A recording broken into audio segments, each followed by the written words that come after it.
Hi, this is Jim Hogan, and in this video we're going to talk about appurtenances, so stay tuned.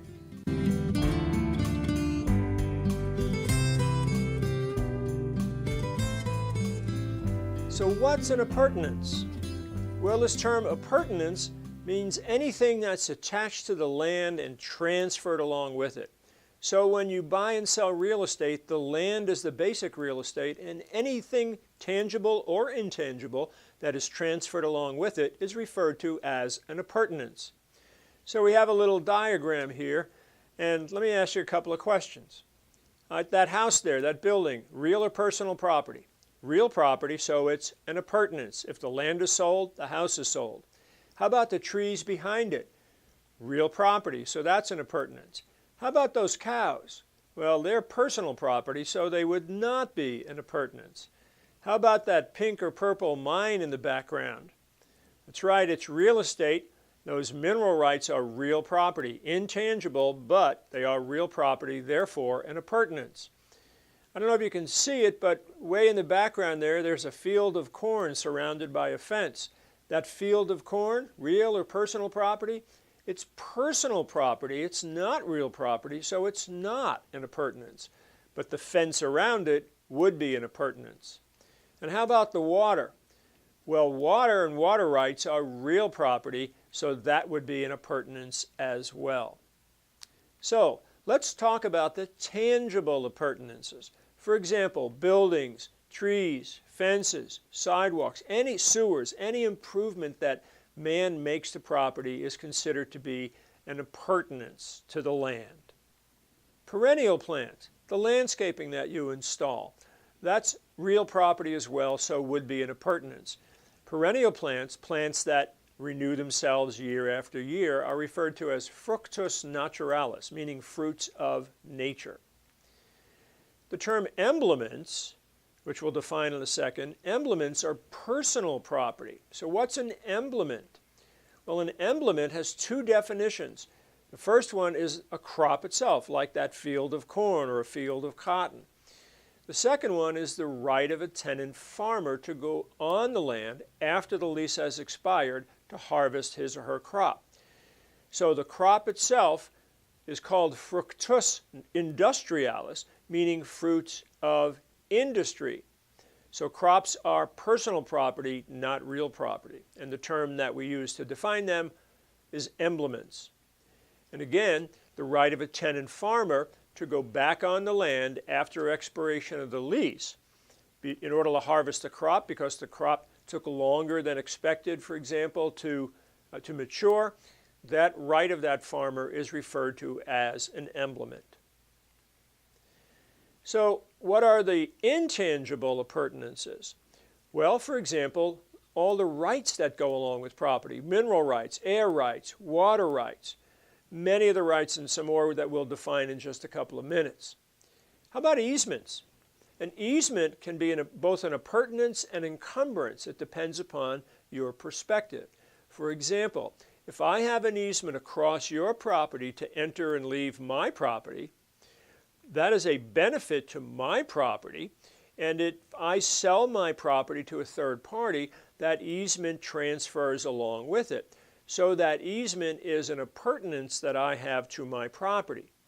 Whereas if your property is the property across which the easement lies, that is a burden on your property. It's an encumbrance on your property. So to you, that easement is an encumbrance. It's not an appurtenance, but to me, it's a benefit, therefore it is an appurtenance which transfers with the property if and when I sell it.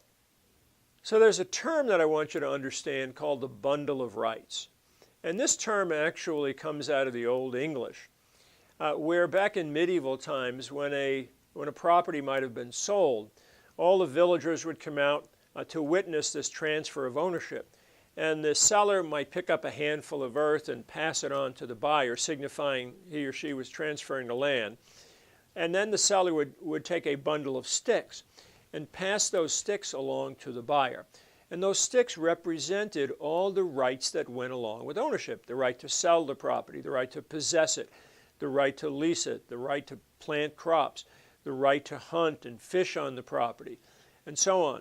So this concept of the bundle of rights arose out of this Old English ceremony actually was called the livery of season, the transfer of ownership, in other words.